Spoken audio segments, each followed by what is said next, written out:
আছে এই ফ্রিজটা কাস্টমার নিছে, নেয়ার পরে কাগজ কিন্তু লেখা যায় 6 ঘন্টা বা 8 ঘন্টা পর চালু দেবে। ঠিক আছে, কেউ কাছাকাছি বাসা হইতে পারে, দূরে হইতে পারে, সবার জন্য কমন এসএমএস। ভাই আপনি নতুন একটা ফ্রিজ কিনছেন 5 বছর পর, বা এর আগে একটা ব্যবহার করছেন, এখন আরেকটা নিছেন, কোনো সমস্যা নাই, আপনি একদিন পর চালু দেবেন। আজকে সন্ধ্যায় নিয়েছেন, কাল সন্ধ্যায় চালু দেবেন। চালু দেওয়ার আগে আপনার প্রথম কাজ আছে এই ফ্রিজটা বাসায় নিয়ে যে জায়গায় আপনি বসাবেন সেই কম্বাইন বোনটা ঠিক করা আছে কিনা বা লাইন আছে কিনা। যদি ঠিকঠাক থাকে সেখানে ফ্রিজটা নিয়ে সুন্দর মতো বসাইবেন, বসাইয়ে ফ্রিজটা খুলবেন। নতুন ফ্রিজ খুললেই কিন্তু ফ্রিজ থেকে একটা প্লাস্টিকের গন্ধ আসবে। ফ্রিজের ভিতরে যে ডোর পকেট যে আছে এগুলো বাইর করিয়া সুন্দর মতো কুসুম কুসুম গরম পানি দিয়ে শ্যাম্পু সাবান যা আছে এ দিয়ে পরিষ্কার করবে। পরিষ্কার করিয়া যে পাত্রগুলো আছে, যে ড্রয়ারগুলো আছে, এগুলো ধুয়ে উপর করে রাখবে যাতে পানিগুলো সব ঝরে যায়, শুকাই যায়। আর ফ্রিজটা কিছু সময়ের জন্য বা কয়েক ঘন্টার জন্য খোলা রাখবে, ভিতরের আবহাওয়া বাইরের আবহাওয়া অ্যাডজাস্ট হয়ে যাবে, তখন আর সমস্যা থাকবে না। তো অনেকে বলে যে ফ্রিজটা নিয়েই হাতে চালু দেবে না হাতে চালু, এত দরকার নাই। আপনি নর্মালি একটা ফ্রিজ নিয়ে 3 বা 4 চালু দিয়ে রাখবেন।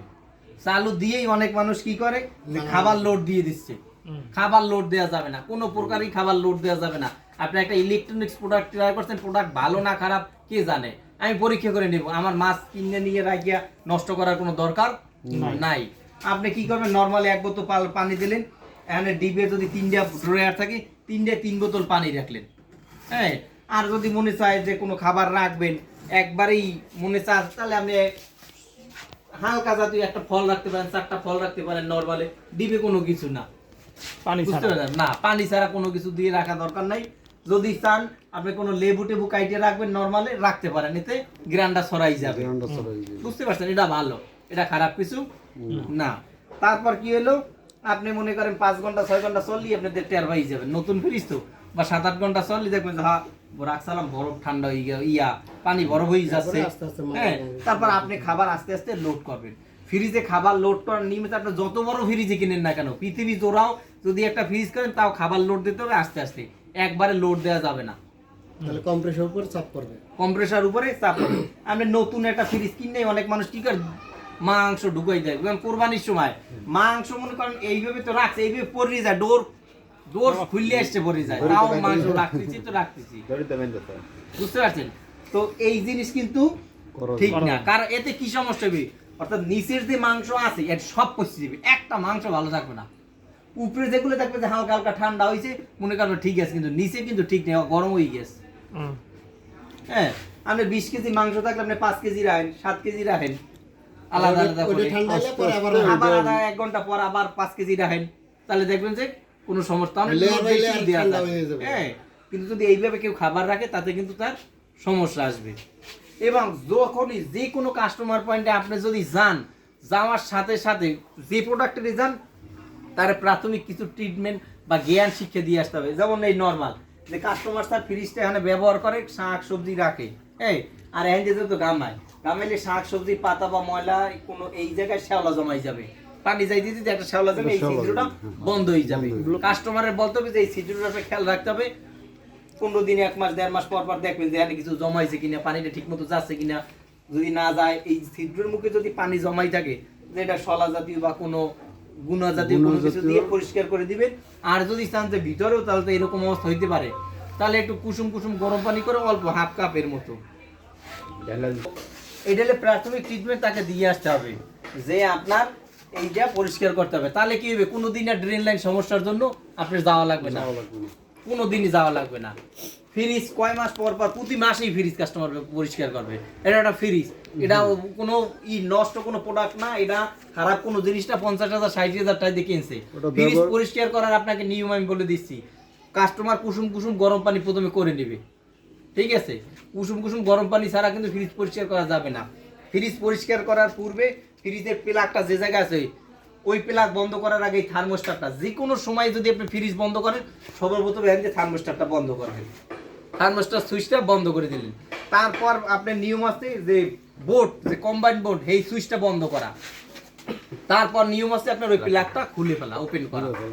অনেকে যাই করে কি, এই বন্ধ ছন্দ কিছু না, ডাইরেক্ট টান দিল, এটা একটা কম্পন হইলো না, এটা কিন্তু একটা কম্পন হয়েছে। তা আপনার নিয়ম আছে এই জায়গা দিয়ে বন্ধ করিয়া ওই জায়গা দিয়ে প্লাগটা খুলে দিবেন। আপনি যদি এই জায়গা দিয়ে বন্ধ করে রাখেন তারপর ওদিকে হাত দেন ইলেকট্রিক্যাল সাইডে আপনি কিন্তু শর্ট করবে। অবশ্যই যদি আপনার প্লাগ খুলে নেন তাহলে কিন্তু শর্ট করবে, আপনার একটা নিশ্চিত। বুঝতে পারছেন? তো ফ্রিজ পরিষ্কার করতে হলে ফ্রিজটা আগে সর্বপ্রথম বন্ধ করে নিবে, বন্ধ করে আধা ঘন্টা বা 1 ঘন্টা রাখলি দেখবে যে সবকিছু ঘামাই যাচ্ছে। তারপর সে একটা আজকে একটা চামচ হবে, চামচ দিয়ে সুন্দর মতো এরকম করে পরিষ্কার করে নিয়ে এগুলো ফালাই দিবে। তারপর কুসুম কুসুম গরম পানি দিয়ে এটা প্রথমে শুধু পানিতে ডলবে, তারপর ওর ভিতরে সাবান শ্যাম্পু দিয়ে তারপর আবার পরিষ্কার করলো যখন, তারপর একটা ন্যাকড়া সুন্দর মতো গরম পানিতে ধুয়ে সবার শেষে এইটা ডলবে। পরিষ্কার করার ক্ষেত্রে বেশিরভাগ কাস্টমার যে জিনিসটা খেয়াল রাখে না, এই যে গ্যাসকেট দুইটা, এই গ্যাসকেট দুইটা খেয়াল রাখে নাই। এই যে ফ্রিজের এই গ্যাসকেটটা দেখেন এর যে কোনা বাঁকা হয়ে গেছে এবং এর চারপাশে কি পরিমাণ অজস্র ময়লা, অথচ এই কাস্টমার ঘুমায় যে খাটটা হেটার দাম 30,000 টাকা, যে বিছনার চাদরটা ঘুমায় হেটার দাম 1,000 টাকা, দুইটা শিমুল তুলার বালিশ 2400-2500 টাকা। কিন্তু এই খাবার যে খাচ্ছে মাছ মাংস যা খাইছে সব কিন্তু ময়লা খাইছে। হ্যাঁ, তো এই গ্যাসকেটটা কিন্তু খোলা যায়। এই গ্যাসকেটটা কিন্তু হয়ে গেছে, জড় পদার্থ এমন শক্ত হয়েছে আর জীবনেও খোলেও নাই, কাস্টমার পরিষ্কার করে নাই। এটা কিন্তু খোলা যায়। কেউ যদি নাও খোলে প্রথম অবস্থা থেকে যদি রেগুলার গরম পানিটা যেভাবে করবে না, কুসুম কুসুম বা একটু গরম করে নেকড়ে নিয়ে এটা ডলতে হবে এইভাবে। কারণ আপনি ফ্রিজ থেকে যখন কোনো খাবার বাই করবেন দেখা যাচ্ছে এই জায়গায় কিন্তু ওইটার একটা ঝোলের মতো 22-23টা ভাব থাকবে, লাগিয়ে যায়। যতই সাবধান হোক মানুষ তো খাবার রাখে, দই রাখে, মিষ্টি রাখে, চিড়ে রাখে, কি না রাখে, নর্মাল রাখে। এইটা যদি আপনি সুন্দর মতো করে দিয়া গরম পানি দিয়ে পরিষ্কার করে দেন তাহলে কিন্তু এই ফ্রিজটার গ্যাসকেটটা ভালো থাকবে। এই যে এর উপরে ময়লা জমাইছে না, এই দেখেন এখানে কিন্তু এই আন্দু পরে রয়েছে, এই যে দেখেন আপনি এখন যে কাস্টমার বাসায় বেশি ছিল। কিন্তু আপনি যদি আমার বাসায় যান, আমার বাসায় কিন্তু ফ্রিজে এই সমস্যা পাবেন না, কারণ আমি প্রতি মাসে এটা পরিষ্কার করি এবং এই গ্যাসকেট গরম পানি দিয়ে সুন্দর মতো এমনি করে ডলে পরিষ্কার করি। এর ভিতরে যে ময়লাগুলো সেগুলো আমি তুলে ফেলছি। এরা কিন্তু মানুষ জানে না, না জানার ফলে কিন্তু কাস্টমারে যদি আপনি ইনফর্ম করেন সে ভালো। এই গ্যাসকেটটা যদি অপরিষ্কার থাকে 3 বছর যায়, আমি যেভাবে পরিষ্কার করছি সারা জীবন যাবে। ফ্রিজ যত বছর থাকবে অত বছরই গ্যাসকেট থাকবে, নষ্ট হবে না। এবং আমরা যারা এই লাইনে আসি, আমরা যতগুলো ফ্রিজ বেশি মানুষের কাছে এখন পর্যন্ত কোনো ফ্রিজ নষ্ট আসে নাই, এমনকি ডুমলাইটটাও নষ্ট কাটে নাই। তার ড্রেন লাইন ব্লক এই সমস্যা কমপ্লেন করে নাই, গ্যাসকেট ফাঁকা থাকবে এই কমপ্লেনও করে নাই, খাবার ঠান্ডা হয় নাই এও করে নাই, কোনোদিন বলে নাই, বলার কোনো স্কোপ নাই। কারণ তারে আমি প্রোডাক্ট বেচার সাথে সাথে তার কিন্তু আমি এই ইনফরমেশনগুলো দিছি যে আপনি বাসায় যাবেন ফ্রিজটা 1 দিন পর চালু দিবেন। কাস্টমার নিয়ে কয় আমি 8 ঘন্টা পর চালু দিচ্ছি, আমি ফ্রিজটা শোয়াই নিয়েছে। শোয়াই নিলে কি হয়, কম্প্রেসার ভিতরে যে তেল এগুলো উঠে গেছে। আপনি ওই তেল উঠতে যদি 10 মিনিট লাগে, ওই তেল নামতে 2 দিন লাগবে ভাই। যখন ফ্রিজটা আপনি স্টিল করে খারাই যাবেন তখন top top top top top top top top করে নামবে। যখন আপনি চালু দিচ্ছে তখন এগুলো সার্কেলের সাথে মিলবে, ঘুরবে, গ্যাসের সাথে ঘুরবে, ঘুরে গ্যাসের গুণাগুণ নষ্ট হয়ে যাবে। কোনো সময় ওটার ভিতরে বালু ময়লা কোনো কিছু যদি থাকে তখন মনে করেন আস্তে আস্তে একটা বিক্রিয়া করে কন্ডেন্সারও ছিদ্র হয়ে যায়, কিন্তু সুকিং করবে পহেলাই। ফ্রিজ নতুন কিনলে ঠান্ডা নেন, কাস্টমার কিভাবে নিচ্ছে না নিচ্ছে তা তো আর আমি দেখি নাই। কিন্তু এইভাবে কারণ প্রত্যেকটা প্রোডাক্ট কিউসি টেস্ট করে, আপনি ব্যবহার করেন, আমি ব্যবহার করি, হে ব্যবহার করে, কে প্রোডাক্ট নষ্ট হইল না হেডটা নষ্ট হয়ে গেল। তো এটার দিকে খুবই নজর রাখতে হবে। এই যে দেখেন ভাই, আমরা দেখেন গ্যাসকেটে কি পরিমাণ ময়লা, এই জায়গায় দেখেন আপনার কি পরিমাণ ময়লা, কারণ এই কাস্টমার কোনো দিন ভালোভাবে এই প্রোডাক্টটা ব্যবহার করে নাই। আমার এই সার্ভিস সেন্টার এরকম প্রোডাক্ট আসলে আমি কাস্টমারের ফোন দিই, ফোন দেওয়ার পরে কিন্তু আর বলি যে আপনি কী করছেন, এই প্রোডাক্টটা এভাবে ব্যবহার করতেছেন কেন, এটা তো এরকম ব্যবহার করে না। আর আমি সার্ভিস করি বিদে আমি সার্ভিস করে দেবো এটা না, সে নিজে যদি ইচ্ছা করে নষ্ট করে তার বিল দেওয়া লাগবে। বিল দেওয়াটা সমাধান না, কাস্টমার করা লাগতেছে। যাতে প্রোডাক্ট কাস্টমার একটা ভীষণই প্রোডাক্ট বাইরে ভ্যানে নিয়ে আসতে, তার মানে নষ্ট হয়েছে দেখলে আমার সমস্যা। যতদিন পর্যন্ত থাকবে কাস্টমার কেনার পর 20 বছর ব্যবহার করবে আলহামদুলিল্লাহ, ওই কাস্টমারের 14 গোষ্ঠী ভীষণ ব্যবহার করবে, খালি বিক্রি করবে আর বিক্রি করবে, আর কোম্পানিটা আসবে আর আমাদেরও বেতন পাবে। একসাথে ভাবে প্রোডাক্ট রাখা যাবে না, ব্যবহার করা যাবে না, সাথে জায়গায়ও রাখা যাবে না, কারণ এটা এই লোহা জাতীয় প্রোডাক্ট, এটা তো নষ্ট হয়ে যাবে, জং পড়ে যাবে। দেখেন এইটা যেমন জং পড়ে গেছে, বুঝতে পারছেন? তো এই সাথে আবহাওয়ার ফলে এইগুলো নষ্ট হয়ে যায়, বুঝতে পারছেন?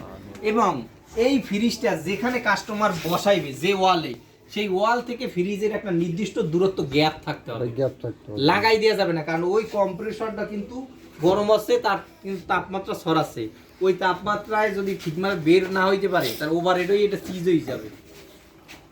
এই জন্য কি করতে হবে, এটা সুন্দর মতো একটু ফাঁকা রাখতে হবে, ন্যূনতম এতটুকু উপরে 4 আঙ্গুল থেকে 6 আঙ্গুলের পরিমাণ ফাঁকা রাখতে হবে, ওর থেকে যাতে বেশি আবহাওয়াটা, রাখা যাবে, যদি ড্যাম থাকে ওয়াল আরো বেশি রাখা যাবে। হ্যাঁ, আবহাওয়াটা যেন আদান প্রদান হইতে পারে।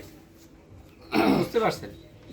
জি স্যার। তারপর এই যে ফ্রিজের উপরে অনেক কাস্টমার দেখবেন ন্যাকড়া দিয়ে রাখছে একটা, ওই ন্যাকড়া যে দেশে কেনার পরের দিন এরপর আর কিন্তু আর খবর নাই। ওই ন্যাকড়া প্রতি মাসে যখন আমি আমার ফ্রিজের কাছে যাই, আমার ফ্রিজ আমি নিজেই চিনতে পারি না, এতখানি পুরো ময়লা পড়ে। এবং ওই ময়লা পরিষ্কার না করার ফলে বেশি দিন থাকার ফলে বডির উপরে একটা ছত্রাক পড়ে, ওই ছত্রাক আর তোলা যায় না। রাইট। বুঝতে পারছেন? এটা হলে আপনাদের জন্য ফ্রিজের মোটামুটি আনুষঙ্গিক বিষয়গুলো বলা হয়েছে। ধন্যবাদ।